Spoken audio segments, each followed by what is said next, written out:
heart is also called our pump. It is used as a pump. So how it is used as a pump?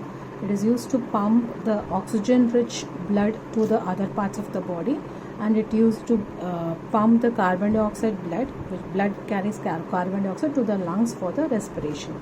So oxygen rich blood enters the lungs, and carbon dioxide rich blood also enters the lungs for the exchange of gases. So this is an internal process. This is an interlinked process of respiration as well as the circulatory system. So the first point is muscular organ. Heart is also called as a muscular organ.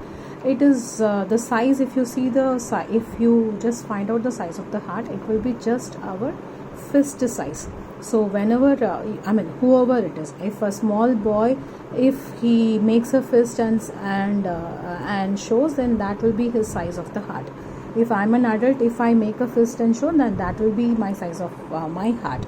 If you make a fold and do a fist, then your size of the heart will be as big as your fist. So that is the size of exact size of a fist. And then it is slightly towards the left in the thoracic region. That we all know. It is slightly, little bit, tilted towards the thoracic region. And it is divided into 4 chambers, we all know. So that is right atrium, left atrium, right ventricle, left ventricle. So all these chambers are divided. So what is the role of the chambers? So role of the chamber is, this side oxygenated blood enters and this side deoxygenated blood enters.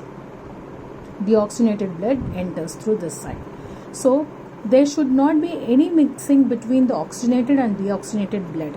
So therefore we get 4 chambers, right, to prevent the mixing of deoxygenated and oxygenated blood, and it has to pass through a proper system.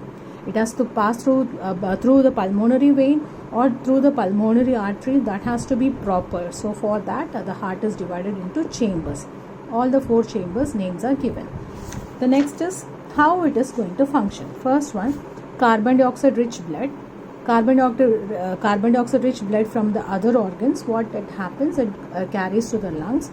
Now the lungs will respire, exchange gases. The carbon dioxide gas is like exhaled through the lungs. It passes through that, and then oxygen is carried. Okay, so this oxygen is rich in oxygenated blood, and then it flows to the heart, and then it goes to the other parts. And from the other parts, the carbon dioxide, the excretory material, carbon dioxide blood carries the carbon dioxide, goes to the heart, and through that pump, carbon dioxide blood will go to the lungs for the exchange. So this is an important process which happens in the circulation of heart. So what you need to understand is exactly this process, the same process which I have explained, this process. This is given in the second paragraph. It starts with, we can follow this process step by step as in figure 6.11. In that it starts like that.